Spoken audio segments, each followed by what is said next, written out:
Chris Rogers was Vision Video, and we're here with Randy Harrison from the show Red. It was a pretty amazing day for you. Yeah, it was a good show. It was fun. How do you feel that the energy was in the room?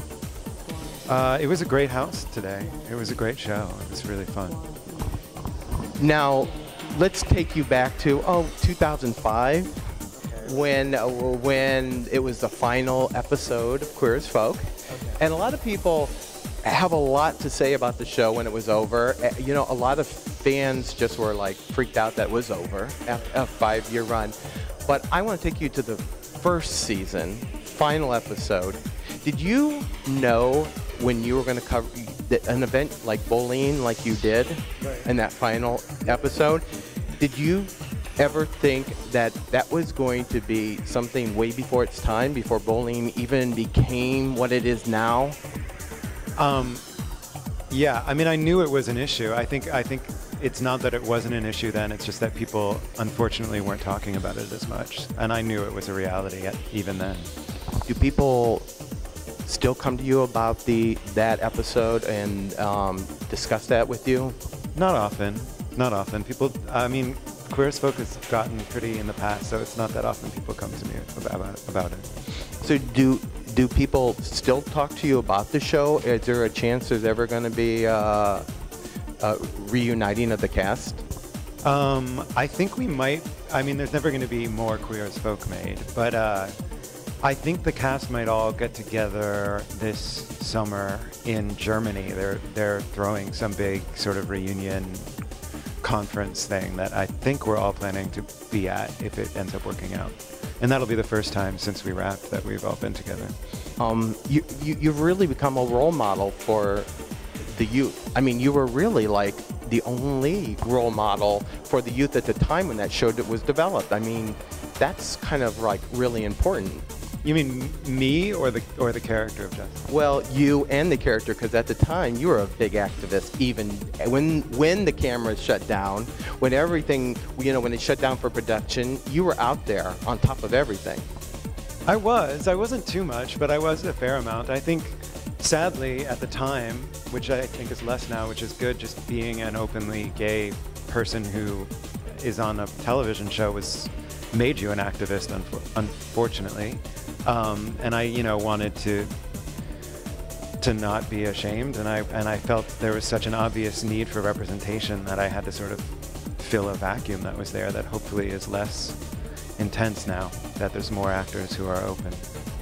So let's move to 2006. You found an organization called the Arts Bureau. Can you tell me something about that? Yeah, the Arts Bureau, I started in 2006 with some friends. It was really just a collaborative environment. It was a group of artists, different designers, directors, actors, writers, who we would create projects that ended up being a lot of photography, some short films, some video. We initially thought we'd produce theater, which actually never ended up happening. We did a few readings. Yeah. So where do you see now? Well, from what I've seen and on the internet, and Wikipedia has this big article about you. Yeah, you've been in a lot. You've been in a lot of plays. I mean, I think kind of unique. You went from West Side Story to Amadeus into some off-Broadway shows, and how's that going? It's great. I've been on Broadway. I've been off Broadway. West Side Story I did when I was 19. I did that before Queer as Folk started. I did that in summer stock. It's great. I mean, I work consistently in theater. I work all over the country and in New York. It's my home. It's what I really wanted to do. I always felt like Queer as Folk was an odd job for me. And now I'm doing more what I feel I excel at. So do you see yourself doing more TV or staying in theater, or what is your future promise of what you want to be, what you envision for yourself? I'll never stop doing theater. It's taken me a long time to feel like I've gotten a somewhat stable career as a stage actor, and I've really put roots down, and I've been able to do things like Shakespeare and Ibsen and you know, the playwrights that made me interested in being an artist. But I'm starting to really miss television, so I'm hoping for an opportunity to get back on television while keeping, you know, my career in theater going. Could you see yourself in like Vampire Diaries or one of those? Or would you like to see yourself in something like this, or something more dramatic or more comedic? You know, I really have no idea. I don't know what it will be. What is the one thing that you're in the LGBT community that you see now that you like, that the change is coming and marriage equality is hitting all these states? What do you make of all of this? It's good news. It's progress. It's happy making. I guess my favorite thing is seeing more and more people be out and be comfortable with who they are and proud of who they are at younger ages, you know. Not having this sort of extended process of sort of destructive self-discovery that was definitely a part of what many, many gay people were going through, you know, when I was a teenager. Everything's progress. I mean, it's nice. I wish it were happening faster. I have one last question.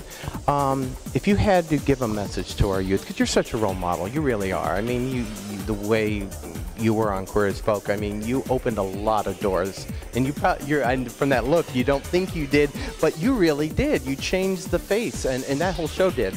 But what message would you want to send our youth, or what do you want to tell them? You know, we've heard about It Gets Better, and all of these projects, and Dare to Care. What message do you want to send to our youth? It's hard to send a message to youth in general because there's so many different circumstances that they could be in, and therefore would need different sort of advice. Well, the ones that are going through bullying right now, you know, a lot of them are being told, right, hang on, stay in there, you know, it's going to get better. I mean, do you believe that message? Do you really think it's working, or what do you think of all of this? I mean, I think it does get better. I think, you know, as you get older and you're capable of having more freedom and mobility, you can find a community if you're in a place where you do not have a community. As you get older and more autonomous, you can find people who love you and care about you and accept you. I do believe in that message. Absolutely. Well, Randy, thank you for taking the time to do this interview. And we're at Cleveland Playhouse, and come see the show Red. It's until the first week of April. You're really gonna love the show. It's not hard to explain, but why should I give it all away, right? But one last thing about the show. What is it about your character that you enjoyed playing? I like the amount that he changes. I love how he grows and how he finds his voice and becomes confident enough to articulate what he's thinking. And it's really fun to be at the beginning of the play and have to go through everything he goes to and finally to get to the end. And there's a sort of catharsis about playing this character that's really satisfying. Well, thank you, Randy. And I'm Chris Rogers with Vision Video, and we'll see you next time. Thank you.